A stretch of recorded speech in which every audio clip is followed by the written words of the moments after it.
Sales of existing homes rose 2% in July compared to a month earlier. So what does this all mean for our local housing market? Joining us this morning to add some more context to all of this is Annalisa Carter, a local realtor with Keller Williams Preferred Properties.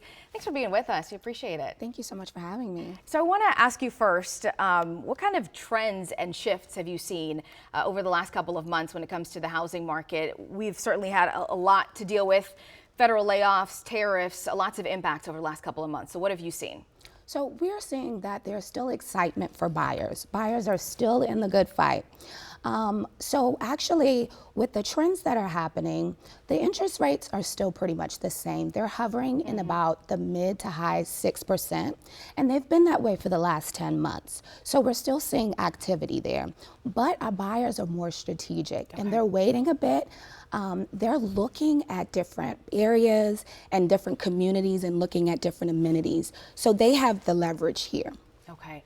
The interest rates, right? Because we saw record low interest rates over the pandemic. It is likely not going to go that low again. Not at all. But even if we have like a slight decrease, right, what could that mean for the kind of shift for buyers and sellers? So there's a correlation, of course, with the economy and as it slows down, and there's a correlation with the housing market. We're not going to see a big shift with the federal government, as you know, with the downsizing and layoffs in the private sector and the federal workers. We're anticipating and forecasting that there's going to be more houses on the market.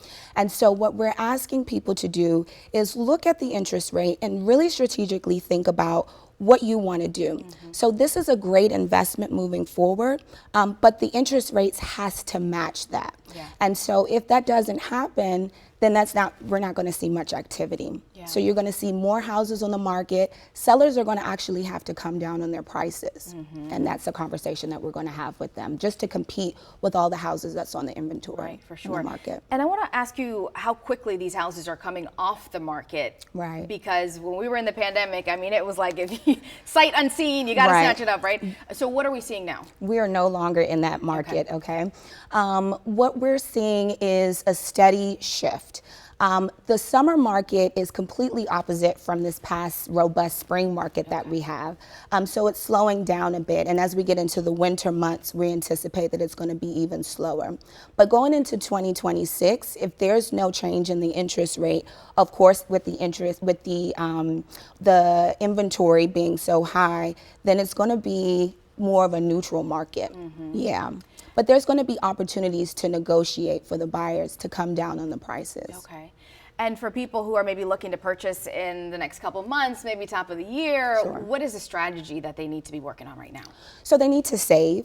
They need to work on their credit if that's an issue. And then buyers have the leverage right now. So they're able to negotiate a lot of incentives with sellers and get sellers credit. So that is the key, to have a good realtor like myself and to be able to negotiate and get a good deal. This is the opportunity to do that. Okay. And I want to ask you too, before we let you go, for people who already own a home, equity as opportunity, if you want to use that to maybe purchase an investment property, what does that look like? So it's a wonderful opportunity for current homeowners. So if you have equity, now is the time to take it out and purchase an investment property. This is the time to leverage. So leverage is key. You can purchase here in the U.S. or abroad. We're starting to see a lot of people go to Canada, the Caribbean, even Dubai. That is a hot market, for example. And I've actually had some clients that went out there and purchased in Dubai. So that is a great market as well. Okay, very interesting. Lots of trends, lots of shifts, and then we're all kind of just trying to ride the wave here. So, all right, Annalisa Carter, thank you so much for your insight. Thank you so much for having me.